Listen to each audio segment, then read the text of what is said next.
Robin, welcome to the National Music Center. We'd like to begin by asking you to identify yourself, your name, and your affiliation to the Indigenous community. Yeah, of course. Thank you so much for having me. My name is Robin Cisek. I'm a Métis electro-pop artist from Edmonton. I'm a descendant of John Sabston from the Red River Settlement in Manitoba and claimed by the the Métis Nation of Alberta. You say that with such a huge smile and so much joy. What kind of joy does that bring into your life? Because it seems central to your identity. Yeah, it definitely is. It's so central to my identity, and it's an honor to be involved in that kind of community. So I find it a very, very special thing. It's my favorite thing in the world to get to participate in this kind of program and to work with other Indigenous artists and Indigenous mentors too. So it's meant the world to me. We're here at the National Music Center with Indigenous musicians and artists. In terms of connecting to the community, how do you connect to the Métis community? Yeah, so honestly, when I was growing up, I was just learning about my heritage. And I had the opportunity to reconnect with my heritage and my ancestry. My parents and my grandparents didn't get the opportunity to outwardly present as Métis, which was kind of a shame, but it's a really beautiful culture, and I feel honored to be able to reconnect with it as well.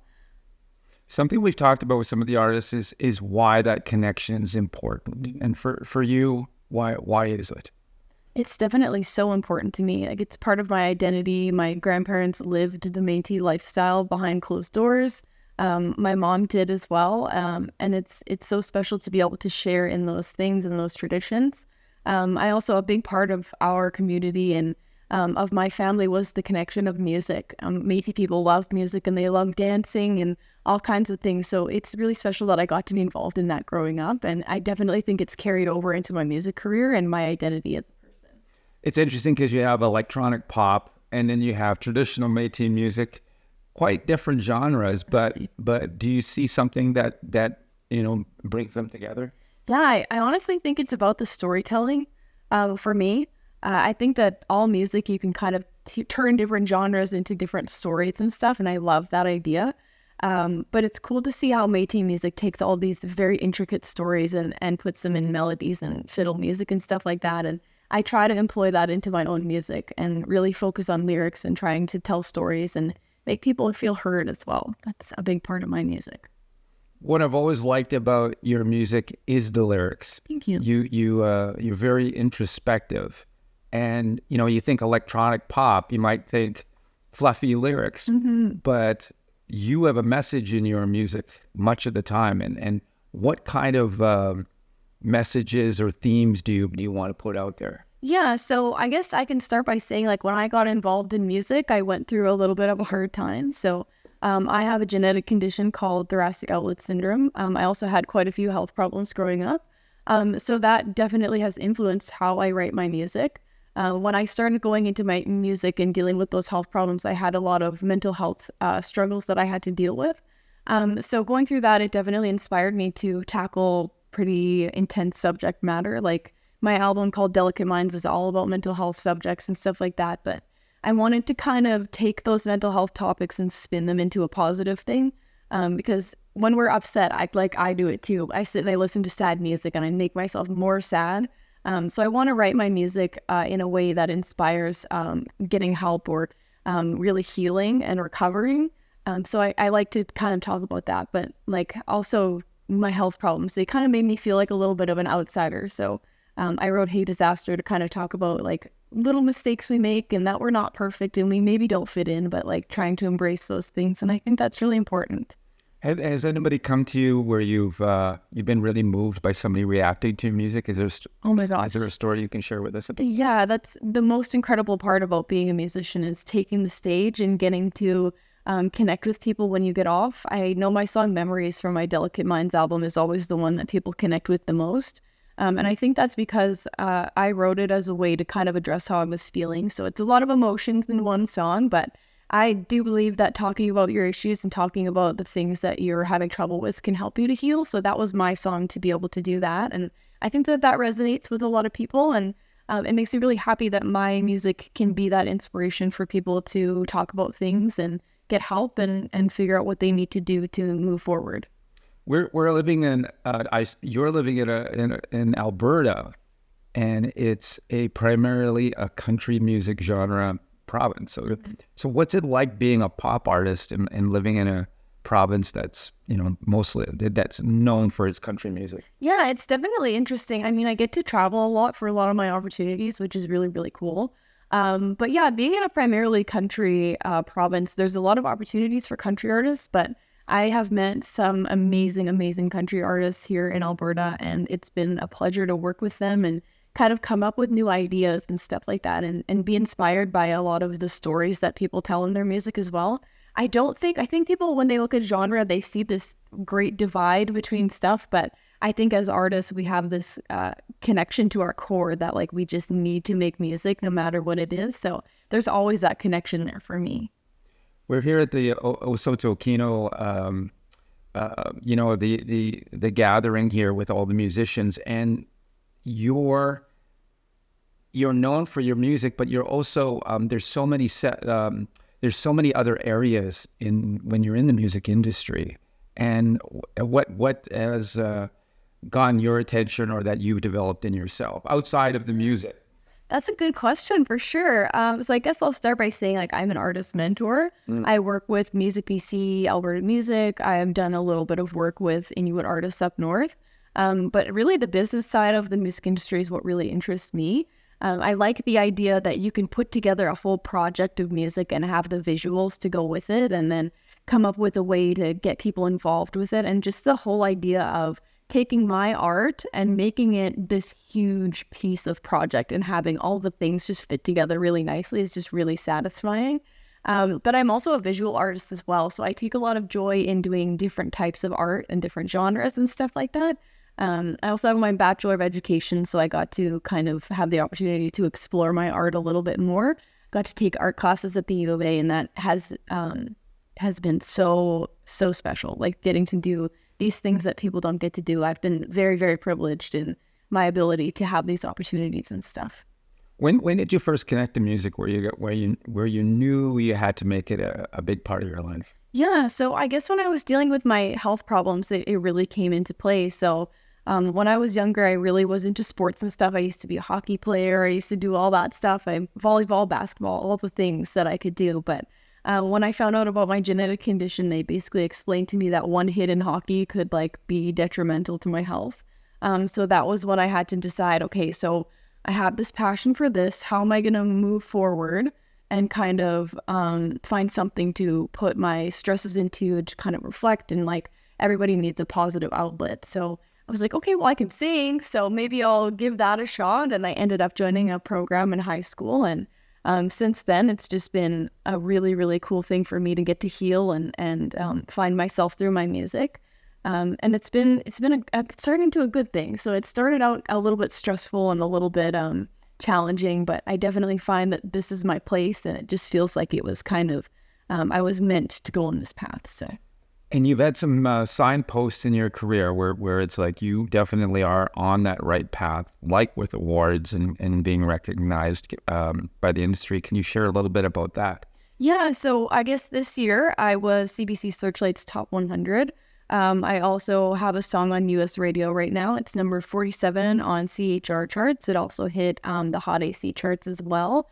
But yeah, I've been honored by Indigenous community awards as well, like the Indigenous Superstars and stuff like that. And just opportunities like this, like I think they just validate that I'm supposed to be here, and just getting to participate in these things is incredible. And it just makes me want to keep going. Like these programs kind of like re-inspire you to find new things and to keep going. And sometimes being an artist is like that, where you get a little bit burnt out, and these things just give you the kick that you need to keep going. So I'm feeling very inspired this week. For some artists, it's kind of nerve-wracking because it's like, oh, there's the business side, there's the touring, there's the recording, there's the production, there's the promotions, there's so much to a music career. how do you look at it when you span all those topics that are part of your future? What are your thoughts on that? I think with me at the beginning, it was so overwhelming. Like there's so much that you have to do and all these little pieces and then your team and coming up with all these things. But I think for me, the biggest thing that I've tried to do is stay really organized. So sit down and like write out the plan and like come back to the plan and do the plan. This is what I have to do next sort of thing.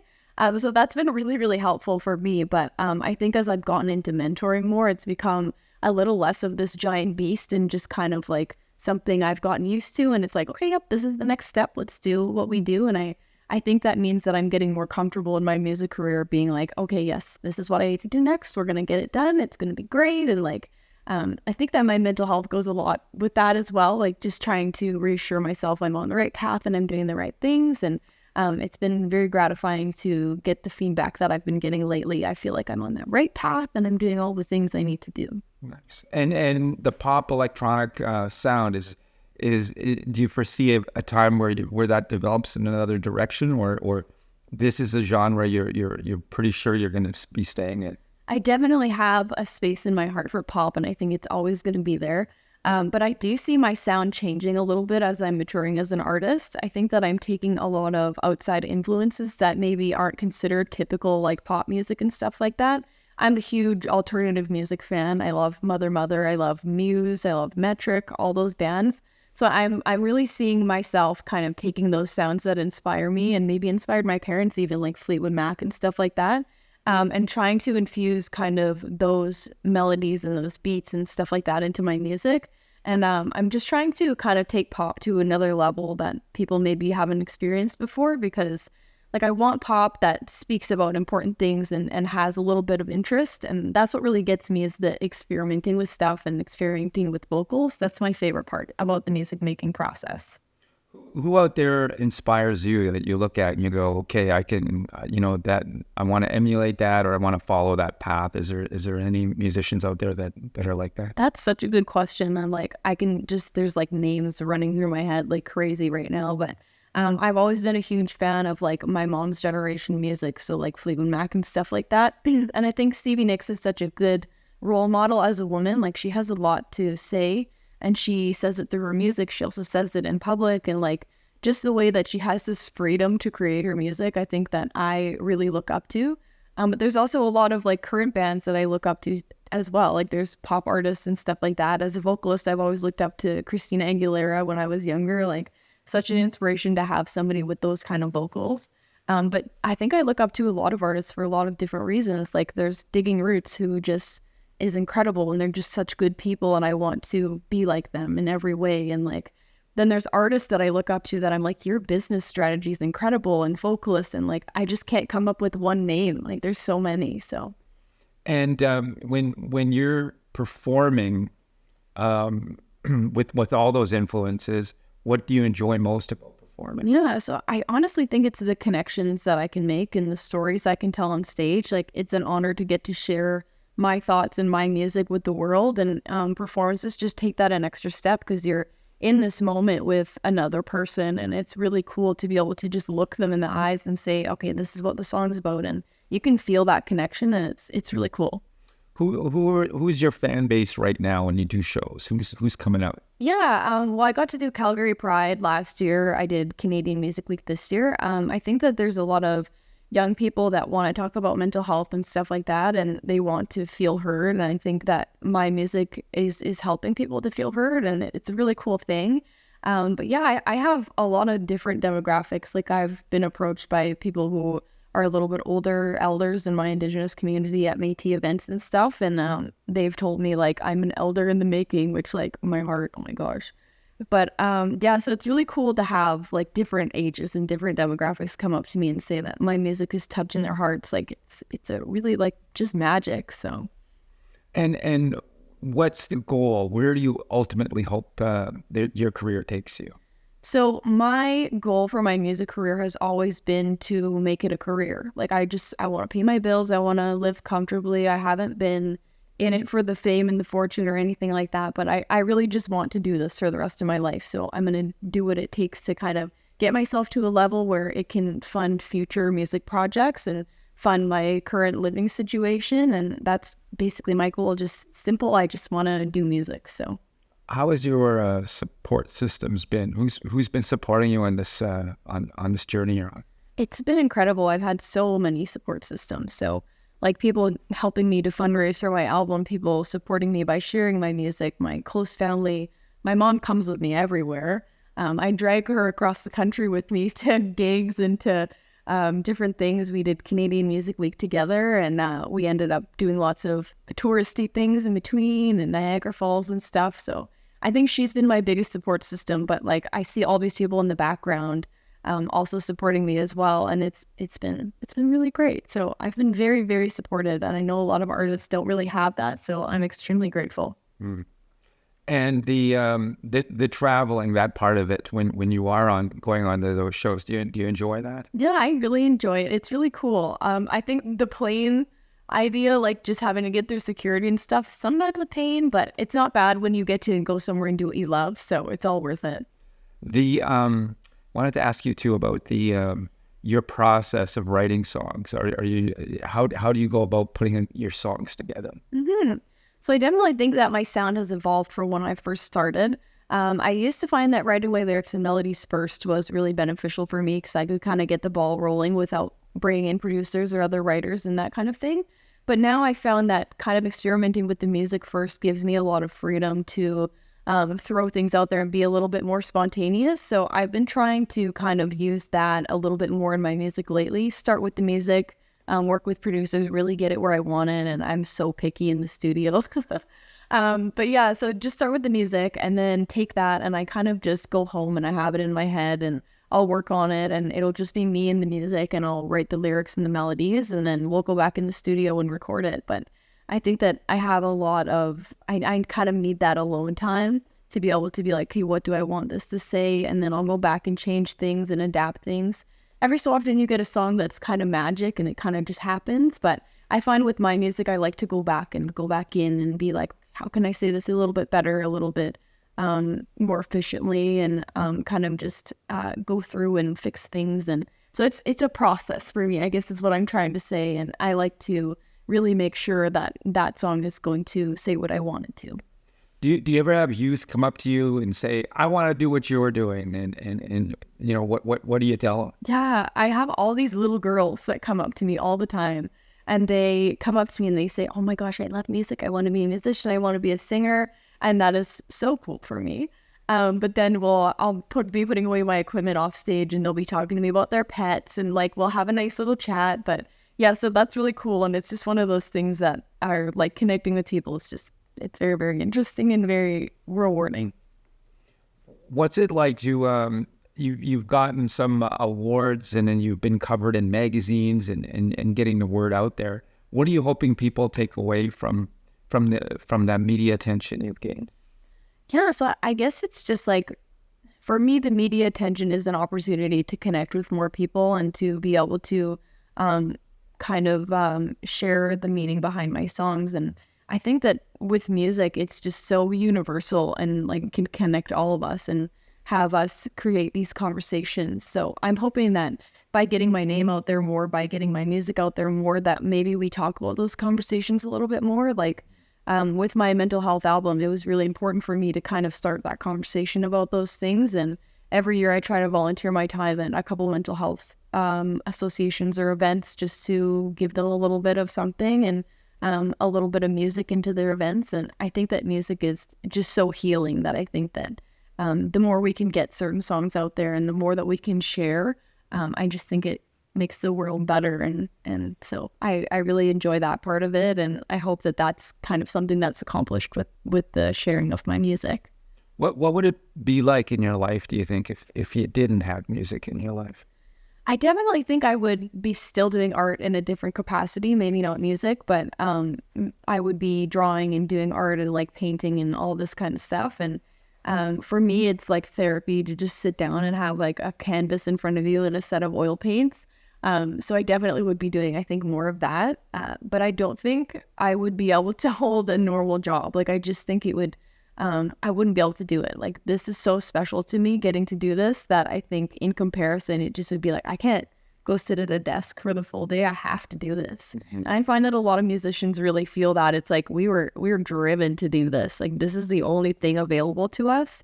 And I think that that's why a lot of artists go, well, I don't have a plan B. It's this or nothing. So I think I'm getting to that point too, where I'm like, oh no, this is what I need to do. I can't possibly go back now. And being here at the OHSOTO'KINO incubator, what do you hope to take away after this? Where do you hope things go being part of this, and then next step? Yeah, so for me, my entire career has been about receiving mentorship and trying to grow my career and grow knowledge.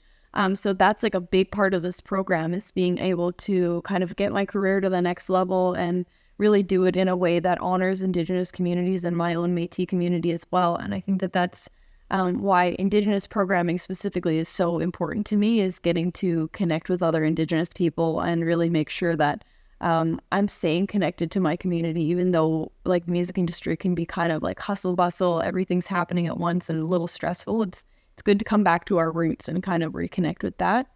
Yeah. What are some success markers where you go, okay, I'm doing the right thing? Like, because you could be in the studio, you can put a track together and put it out there, and then, okay, how do you know that it's working? Yeah, honestly, my mom is my biggest cheerleader, so everything goes through mom. But also I feel like I'm at the point now where I have to work on my own mental health. So what I've noticed I'm doing is like these big things that would be a big deal for everybody else. I'm kind of just like, okay, what's next?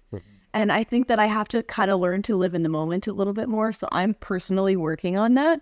But for me, it's just been like getting my music out there. Like the radio thing was very cool. The Indigenous Music Countdown was like the start of my career. So that as well. And just all these little things that kind of tell you you're on the right path, I guess, are really reassuring. And those goals that I've reached are kind of just those markers in my career that if I keep going, I keep working hard, these things keep happening for me. So yeah.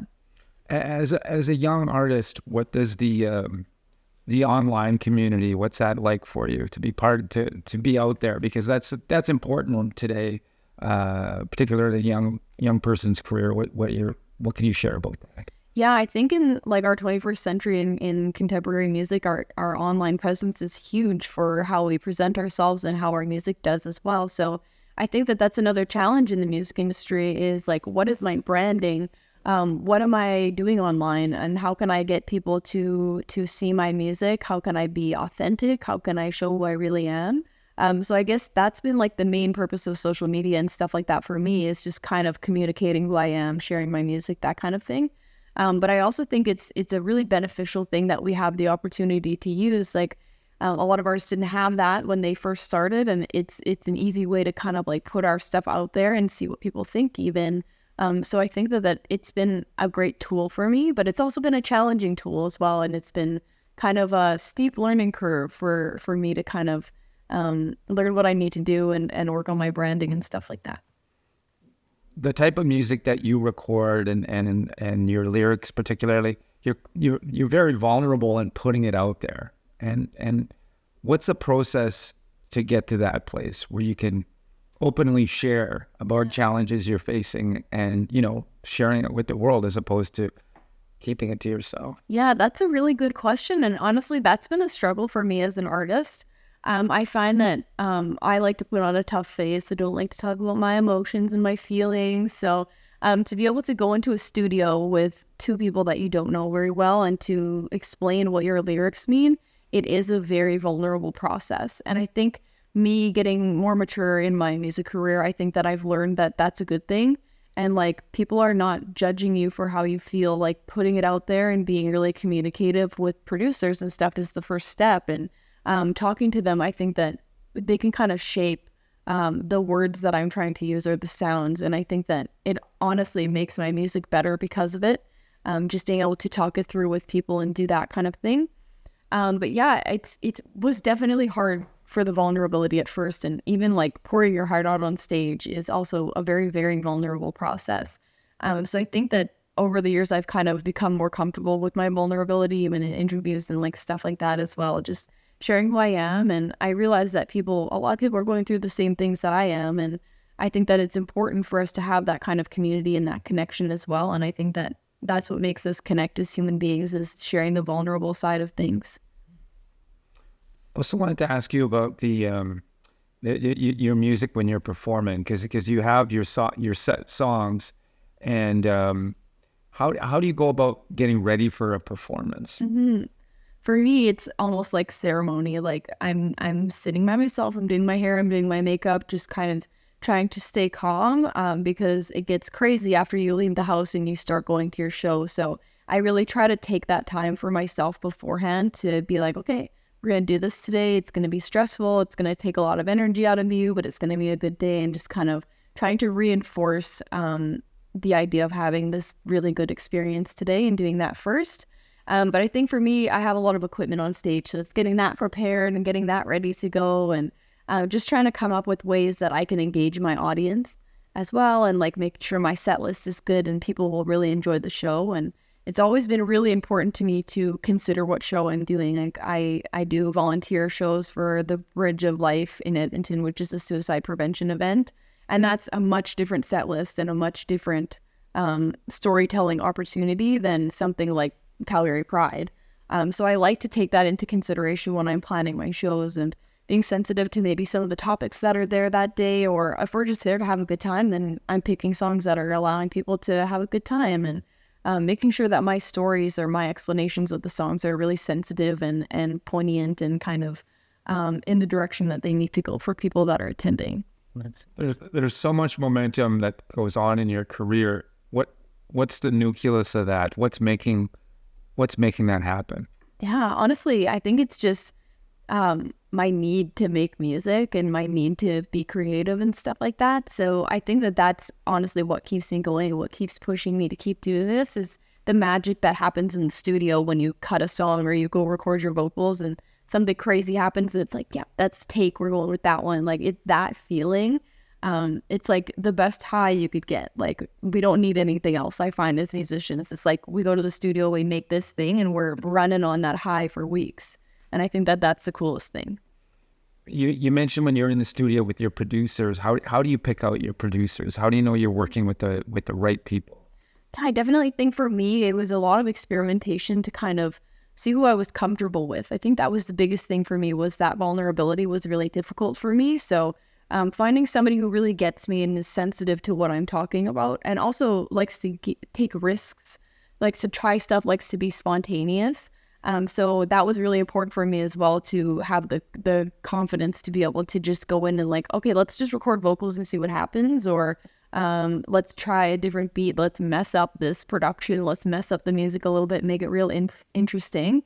But yeah, I'm working with 2 producers in Edmonton, and they've actually both moved across the country. One of them's on this side, one of them's on this side, but they've always had my back, and they always come back to Edmonton for me to work on stuff. So like, I feel like that's how you know you found the right people, when they're like, I'm excited to make music with you, and I want to do this, and we're going to go across the country to make music together, because it's just such a really cool connection. And I try to tell that to a lot of artists that I'm working with in mentoring and consultation, is like, you know when you found the right producer, and you know when you're not arguing about things, they're on your side, and they're like, yeah, it's your music, like, let's try some things. So I think that that's the biggest thing for me. And being at the National Music Center, what's it been like to be in this building and facility and meet the people here? Mm-hmm. So I consider myself mainly a vocalist, but I do dabble in like a couple instruments behind the scenes. But yeah, it's just been like amazing, like just walking through the instruments and feeling the history. Like, it's like you can feel how alive these instruments are, and they still are. And it's really cool to see them not behind glass, but I can walk up and touch things. And like, it's cool to see how people are taking care of these instruments. And I think it's really sad for me to see an instrument get old and then just be like, okay, like, you're done, you're out of commission, and then it just kind of dies. But I think this organization and this place is very, very cool, because it's keeping these instruments alive, and it's keeping them in our music, which I think is very, very cool. Nice. Is it your first time here? Yeah, it's my first time here. It's been like so cool. Yes. And working with other musicians in the program, what's that been like, meeting other performers and singers for? Yeah. Honestly, the connections that I make in the music industry are so important to me and so special. So I know some of the girls I've connected with right away, and it's been nice to get to know all the mentors as well. I like talk to you guys and get kind of your insight on things, but also talk about like personal stuff and like coming back to our Indigenous roots and being with community is an amazing thing. And so I really, really appreciate that and value that. And I'm so grateful to be involved in this program. Like I'm very, very spoiled, I'm feeling so. And just a little more about the Métis community as well. I know that you do some bead work as well, which I find, you know, that it's because being involved with music is so different than I think than working with beads. And why is that? Why are you into doing that? Yeah, it's actually funny because my sister's like mainly the beater, but I'm the kind of I was the one that kind of started us in like reconnecting with that part of our Métis heritage. But she's definitely better than I am.